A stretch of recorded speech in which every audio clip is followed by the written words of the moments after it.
Hello दोस्तों, स्वागत है आपका हमारे यूट्यूब चैनल पर। और आज हम पढ़ेंगे इक्वो पोटेंशियल सरफेस। तो इक्वो पोटेंशियल सरफेस क्या होती है? एक ऐसी सरफेस होती है जिसमें हर पॉइंट पर पोटेंशियल क्या होता है? सेम होता है। तो any surface over which the electric potential is same everywhere. ठीक है, यानी हर जगह उसको क्या कहेंगे? इक्वो पोटेंशियल सरफेस। तो इक्विपोटेंशियल सरफेस क्या है? एक ऐसी सरफेस जिसमें हर पॉइंट में यानी एवरी पॉइंट में क्या हो? पोटेंशियल सेम हो। तो हम जानते हैं कि अगर जैसे ये हमारी क्या है? इक्विपोटेंशियल सरफेस है और ये हमारा चार्ज है। तो जो प्लस चार्ज होता है उससे क्या होती है? इलेक्ट्रिक लाइंस क्या होती हैं? निकलती हैं। तो जब निकलती हैं तो ये इलेक्ट्रिक लाइंस निकल रही हैं। और ये क्या है? ये इसकी इक्विपोटेंशियल सरफेस है। ये कह सकते हैं लाइक स्फीयर। तो इस इक्विपोटेंशियल सरफेस में ये इलेक्ट्रिक लाइंस ऑफ फोर्स निकल रही हैं। अब हम क्या कर रहे हैं? जो फॉर्मूला हमारा होता है ड्यू टू पॉइंट चार्ज और स्फीयर के लिए v is equal to 1/4πε0 Q/r। तो v इन्वर्सली प्रोपोर्शनल 1/r। इसका मतलब क्या हुआ? इसका मतलब ये हुआ डिस्टेंस जितनी बढ़ती जाएगी उतना पोटेंशियल क्या होगा? घटता जाएगा। यानी जितना दूर होगा उतना पोटेंशियल क्या होगा? कम होता जाएगा। जितना बड़ा ये क्या होगा? शेप होगा इसका। जितना इक्वल पोटेंशियल सरफेस हमारी क्या होगी? ब्रॉड टाइप होगी, उतना हमारा पोटेंशियल क्या होगा? डिक्रीज होता जाएगा। अब इसकी आते हैं प्रॉपर्टीज। अब इसकी प्रॉपर्टीज पर आते हैं। प्रॉपर्टीज क्या है? इस पे कोई भी वर्क डन करेंगे तो वो वर्क डन क्या होगा? जीरो। कैसे? अब देखिए, सबसे पहले हमें क्या पता है कि जो W/Q0 होता है वो पोटेंशियल डिफरेंस कितना होता है? जैसे dW is equal to dV ये होता है। ठीक है, अब हमने क्या कहा कि पोटेंशियल क्या रहता है? सेम रहता है हर पॉइंट पर। तो जब अगर इस सरफेस में हर पॉइंट पर पोटेंशियल सेम है तो इसका मतलब क्या हुआ? dW/Q0 V1 minus V2। और ये दोनों क्या है? सेम है, यानी v माइनस वी। तो ये क्या हुआ? जीरो। तो यानी dW/Q0 क्या हो गया? जीरो। तो इट मीन्स जो वर्क डन है वो क्या हो गया? जीरो। यानी अगर पोटेंशियल सेम होगा हर पॉइंट पे तो हमारा वर्क डन क्या होगा? जीरो। तो इससे क्या पता चलता है? ये हो गई इसकी पहली प्रॉपर्टीज। यानी अगर वर्क डन जीरो है तो पोटेंशियल सेम होगा, पोटेंशियल सेम है तो वर्क डन जीरो होगा। अब आते हैं सेकेंड पॉइंट पर। इसमें क्या बताया गया? इलेक्ट्रिक फील्ड और जो उसकी सरफेस होती है वो क्या होती है? इसके परपेंडिकुलर होती है। यानी जो इलेक्ट्रिक फील्ड होगी वो सरफेस के क्या होगी? परपेंडिकुलर होगी। कैसे? चलिए देखते हैं। देखिए, जैसे अगर हम वर्क डन निकालते हैं, मान लीजिए वर्क डन निकालते हैं, वर्क डन इसमें जीरो होता है। ठीक है, तो अगर हम वर्क डन निकालते हैं तो W बराबर क्या होता है? F into D. तो dW बराबर क्या होगा? F into D R. ठीक है, F into D R. F equal to क्या होता है? Q0 E। E क्या है? Vector quantity. ये डी आर भी हमने वेक्टर क्वांटिटी ले लिया। अब हम ये कहें कि ये डॉट प्रोडक्ट है।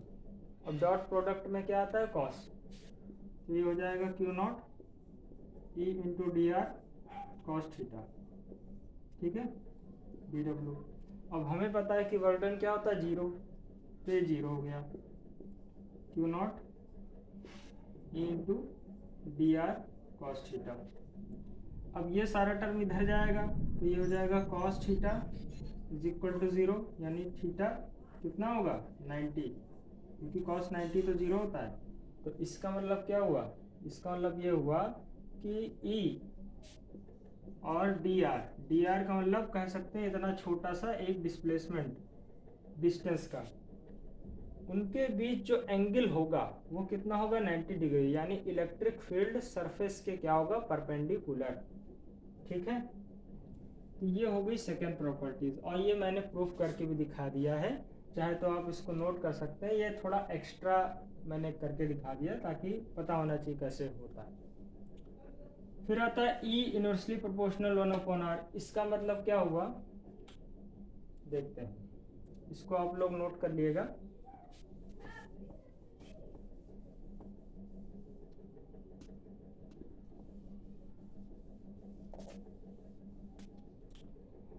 अब सबसे पहली चीज क्या है, E, एक मिनट,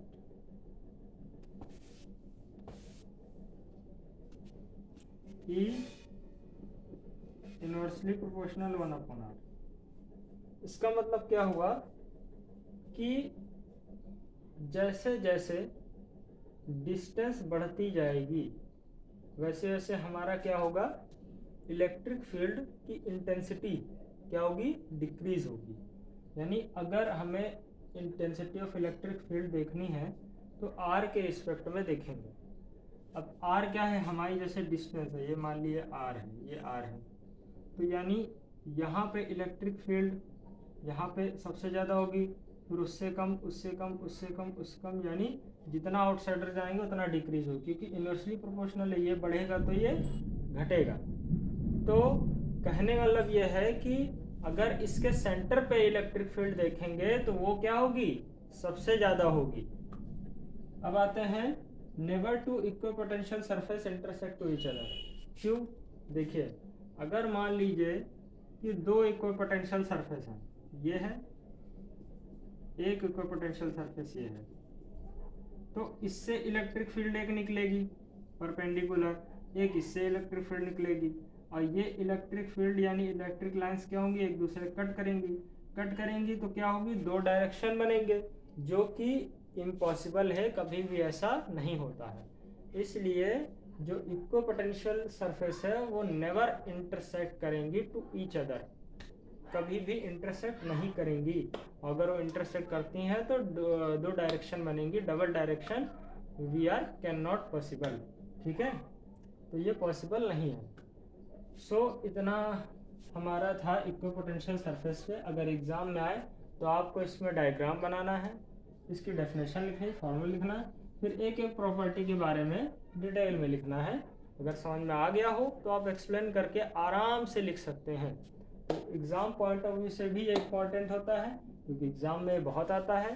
तो इसी के साथ मैं फिर से रिवीजन करके इस वीडियो को ख़त्म करता हूँ। तो देखिए फिर से एक बार देख लेते हैं।